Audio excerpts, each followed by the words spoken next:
Friends देखंतु 8 पे commission को नहीं आसिला आउ एक बड़ खबर। तो कर्मचारी बड़ अपडेट जोटा कि दरमा सह मिसी आसो 20 मासर व्यय राशि एवं अकाउंट को आसो आपणकर 15 लाख टंका। तो ये नहीं कौन अपडेट देइछंती केंद्र सरकार, तबे संपूर्ण अपडेट जानी नवा।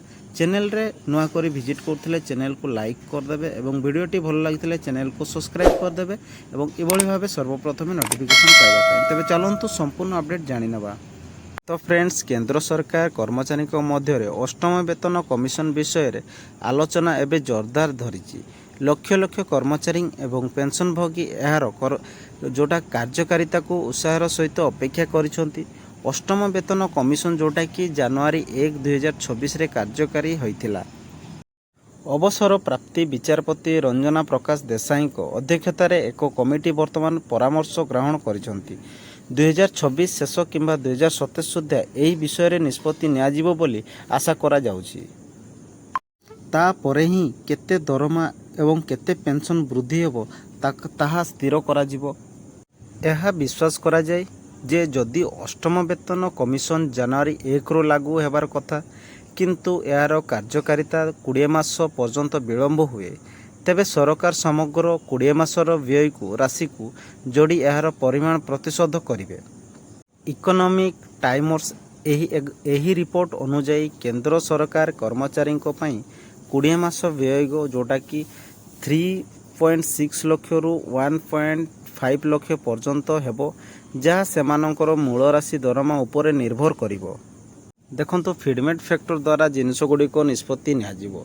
फिडमेट फैक्टर हेउछि वेतन कमिशन अधीन रे मौलिक दरमा वृद्धि पाई व्यवहृत संख्या। सप्तम वेतन कमिशन रे एहाकु जोटा कि 2.57 स्थिर करा जायतिला, ताहा फल एक गुरुत्वपूर्ण दरमा वृद्धि होइतिला। आगामी अष्टम वेतन कमिशन पाई कर्मचारी संघ गुड़ी 3.0 रु 3.25 पर्यंत अधिक फिडमेट फैक्टर दाबी करिसंती। सेमाने कहउछंती जे यह आवश्यकता कारण गत 10 वर्ष मध्य मुद्रास्थित एक जीवन यापन खर्च यथेष्ट वृद्धि पाई। एक उच्च फिडमेट फैक्टर अर्थ होछि मौलिक दरमा और पेंशन एवं मोट आयर अधिक वृद्धि।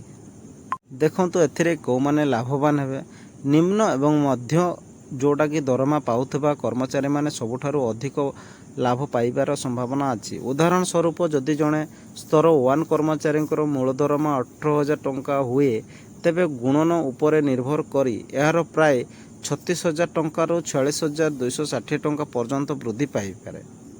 सेहीपरि स्तर 6 कर्मचारी वर्तमान दरमा 34,400 वृद्धि पाई 70,800 रु 90,978 होइपारे। स्तर 8 कर्मचारी मूल दरमा जोटा कि आपण मानकर 46,600 रु जोटा कि गुणन कले 2.57 गुणन कले 1.2 लाख अतिक्रम करिपारे एवं जदि 3.0 गुणन करे से अनुमोदन करा जाए, तेबे याठारु मध्य अधिक होइपारे, जोटा कि सामग्रिक भावे मासिक दरमा जोटा कि 18,000 रु जोटा आपण माने 74,000 रु अधिक होइपारे। देखंतु केते मासर व्यय उठाण मिलिबो। अष्टम वेतन कमिशन अधीन रे व्यय राशि सबुठारु बड़ आर्थिक लाभ मध्य गोटिए हेबो बोली आशा करा जाउछि। जेहेतु नूतन वेतन गठन 1 जनवरी 2026 रु कार्यकारी हेबा आशा करा जाउछि, जोटा कि कर्मचारी माने 18 रु 24 मास पई जोटा व्यय करि पारिबे, जोटा कि निम्न स्तर रे कर्मचारी प्राय 3.6 लाख रु आरंभ करी उच्च स्तरीय कर्मचारी 14 रु 15 लाख पर्यंत व्यय राशि जोटा होई पारे। या फल एकाकालीन लाभ आपण माने पाई पारिबे। तो फ्रेंड्स आपण माने तो जानिले अष्टम 8 पे रे जोटा कि कौन सबू रूल्स आसी आ केमिति आपण माने पाई पारिबे एका साथी रे पैसा। तो आपण माने बहुत शीघ्र ए जिनसटा पाई पारिबे जदि लागू हो गला।